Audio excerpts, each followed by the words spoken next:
Ya, jadi pada saat kita mau berangkat ke Malaysia, jamaah sudah dapat tiket semua untuk ke Malaysia ya. Itu pakai salah satu airline ya, saya tidak sebutkan. Lalu saya sebagai seorang tour leader gitu ya, yang menemani jamaah itu justru nggak kebagian tiket ya.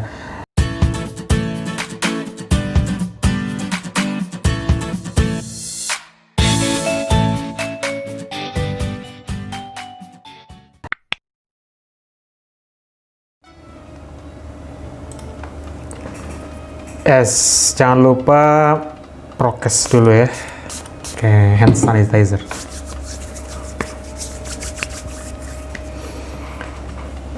Baik, bismillahirrahmanirrahim. Assalamualaikum warahmatullahi wabarakatuh. Jumpa kembali di channel Muqsyid Haitami. Insyaallah Bapak Ibu sahabatku sekalian, pada kesempatan video kali ini kita akan kembali melihat bagaimana situasi terkini di Masjidil Haram.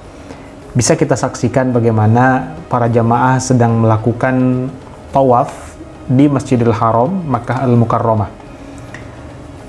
Kalau kita lihat hari ini agak lebih banyak orang yang melakukan tawaf di Masjidil Haram, karena mengingat hari ini hari Kamis, dan biasanya pada hari Kamis banyak sekali yang melakukan tawaf karena malam Jumat mereka mengejar malam Jumat ya. Di sana mereka akan banyak bertawaf, kemudian melakukan ibadah-ibadah yang lain di Masjidil Haram. Baik, di kesempatan video kali ini, saya akan kembali sharing seperti biasa, seputar umroh.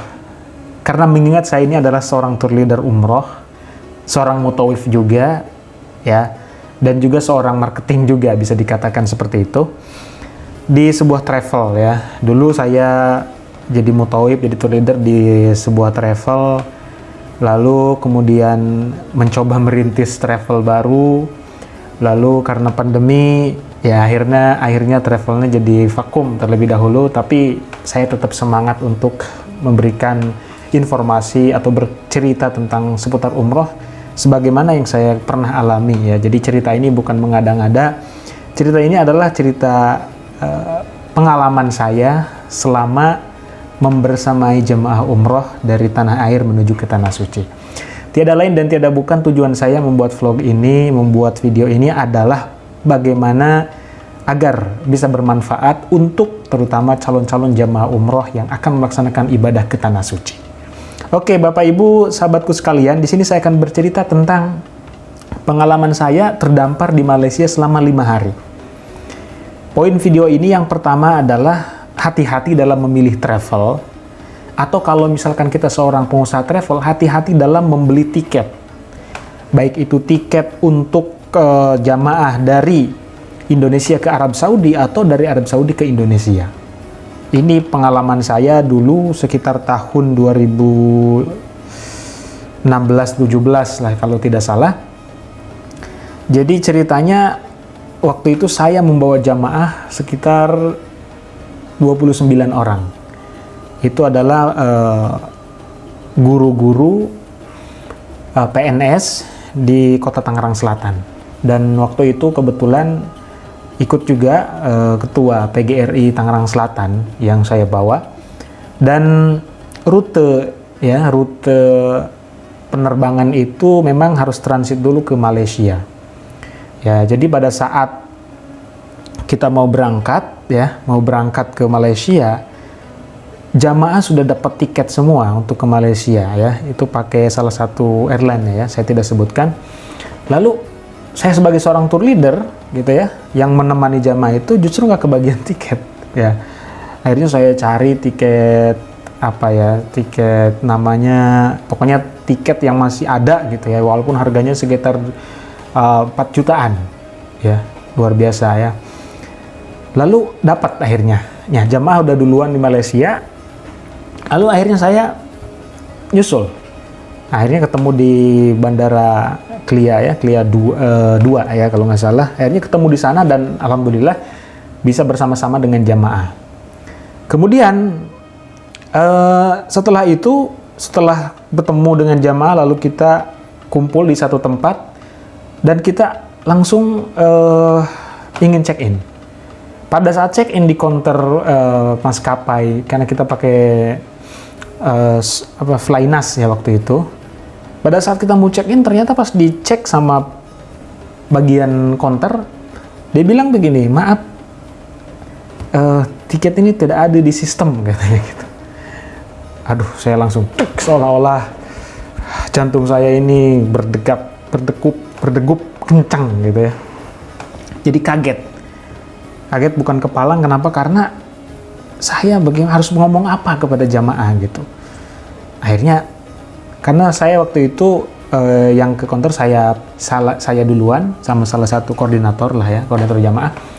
Akhirnya petugas counter yang ngomong seperti itu, tiketnya tidak ada di sistem. Lalu gimana? Saya bilang, coba dicek dulu gitu ya, dicek dulu, besok balik lagi ke sini. Waduh.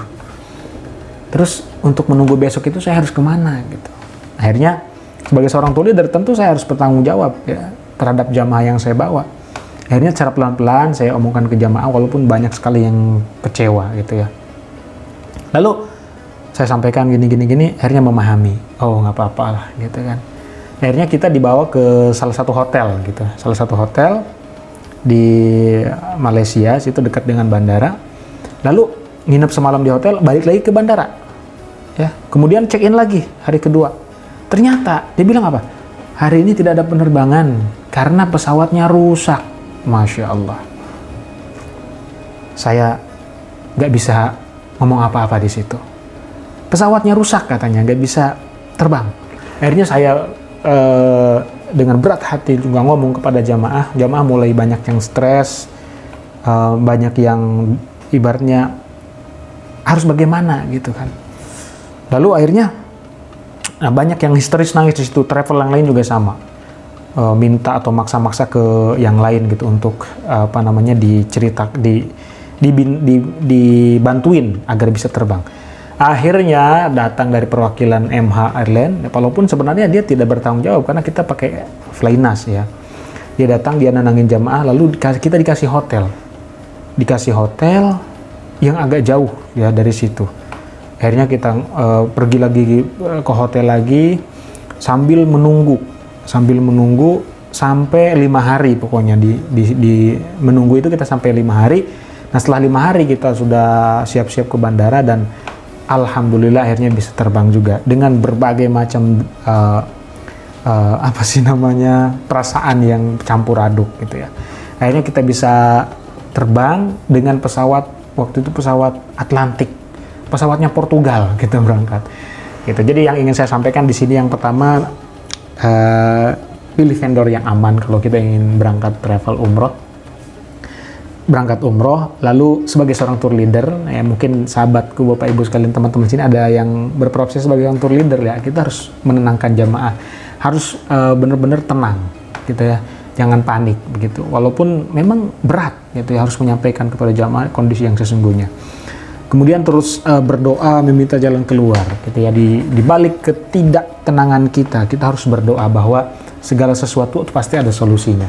Buktinya di hari kelima saya bisa terbang walaupun dengan pesawat yang menurut saya di luar dugaan, tidak pernah direncanakan naik pesawat itu. Ya di atas pesawat itu sampai ke Jeddah itu 8 jam, sekitar 8-9 jam, itu pesawat udah kayak apaan gitu ya, goyang-goyang.